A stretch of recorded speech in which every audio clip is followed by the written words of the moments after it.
Today I have partnered up with NewAir to show you how easy it is to flip your mini bar and insert a built-in dual wine cooler.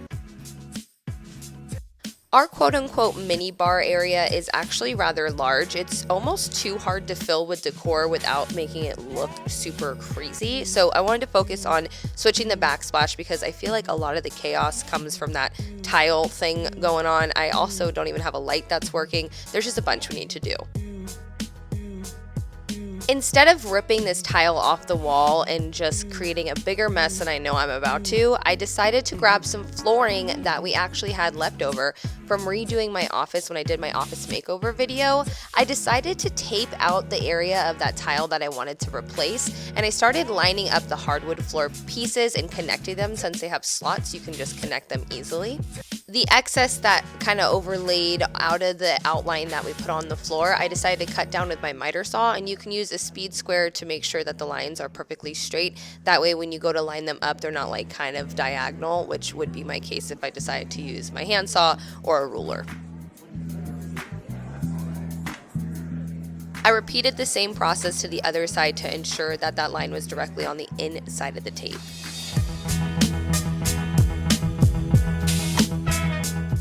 I know not everybody's going to have extra wood flooring available to them, but you need to get creative in this aspect. And if I weren't going to be using this guy, I would have utilized wood flooring from Home Depot that's super cheap, that you can kind of cut down easily yourself. It's on the thinner side of things, and you can stain it to customize the color.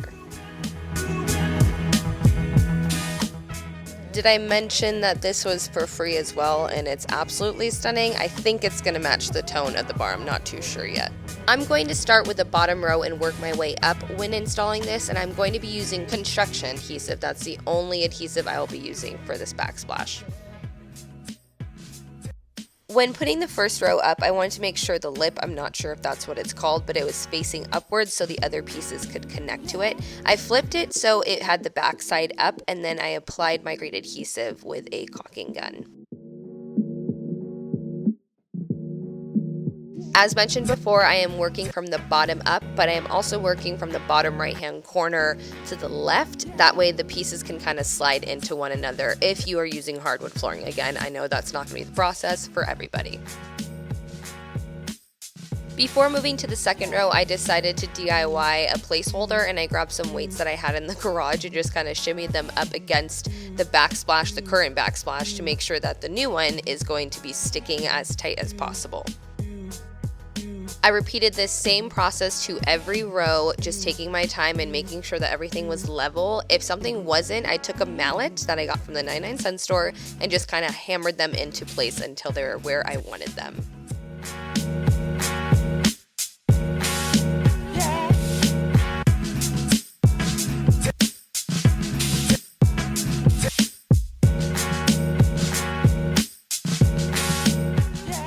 I actually really love the final product, but again, that's because I'm not going to demo the backsplash and then have to demo that countertop. That's just not in the plans right now. So this is a good alternative, and like I said, it was free because it was left over from flooring that I already had. It just so happens that the fridge, the NewAir dual wine cooler, is the same exact size as one set of cabinets on this mini bar. So I'm going to go ahead and take out the bottom right hand cabinet and demo that myself to insert the fridge. Some of this demo process was a little bit of annoying. I had to turn and figure things out of how they would come apart because this wasn't meant to be torn apart. So there's that.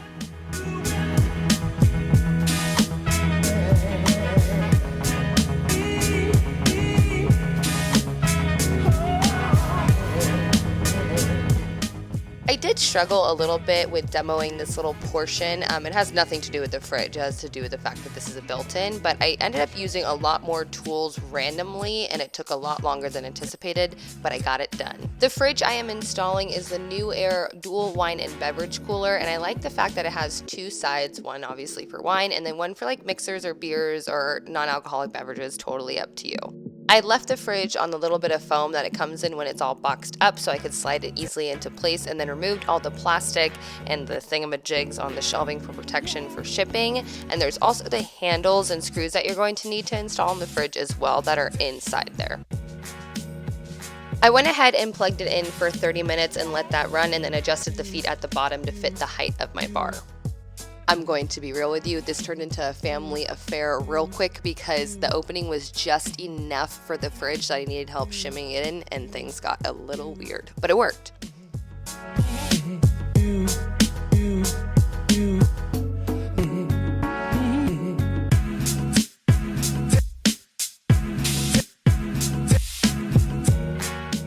Once we got this into place, I installed the handles, which you have to rip the plastic back on the doors a little bit. It feels like you're gonna break it, but you're not.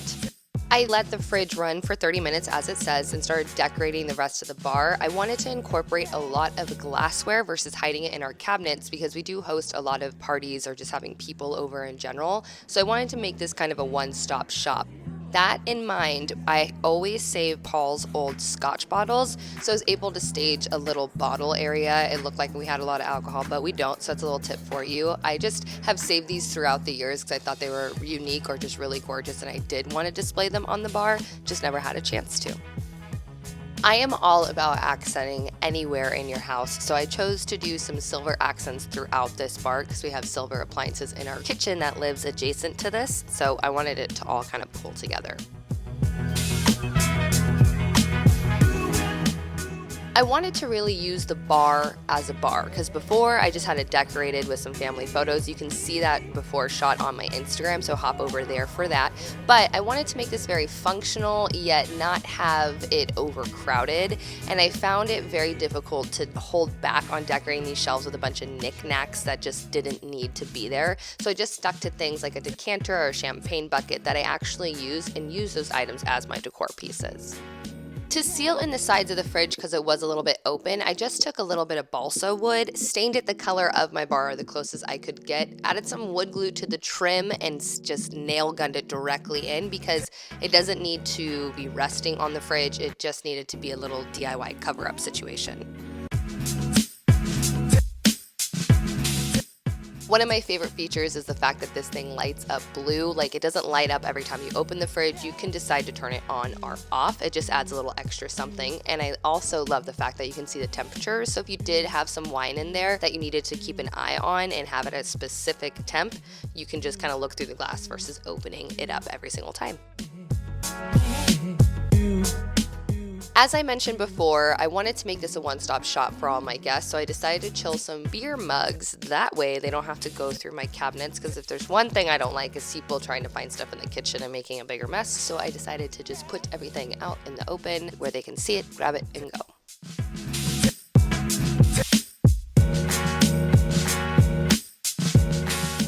I continued with adding some mixers that are some of our favorites in our household, some sparkling water and still water. This thing has an 18 bottle and a 60 can capacity for this entire cooler, so you can fit a lot in this little guy.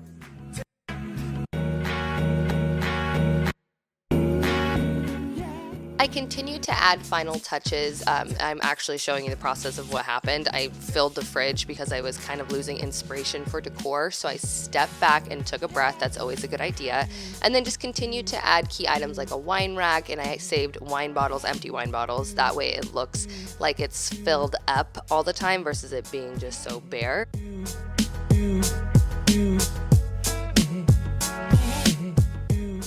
I still wasn't feeling the emptiness of it, so I decided to add one of Paul's cigar humidors right here that he can put cigars in for guests. I decided to also add cigar boxes that I stored to give some height to this little piggy, which kind of filled it up a little bit, but I still need to work on it. I also included a lighter in all of his cutters, so again, everything is a one-stop shop right here.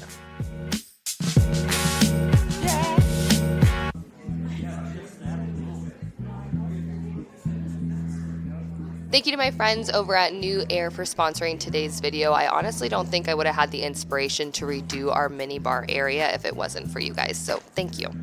If you guys would like to get your own NewAir dual wine and beverage cooler, I have a 20% off coupon code. It's just using my name, RACHEL. The link is down below for you, and you'll receive 20% off of your cooler. Not every makeover needs to be so crazy. I kept that in mind with this process, and I hope that you guys enjoyed it as well. Be sure to check out what NewAir is doing on their links below as well in the description. I will catch you next week for another DIY.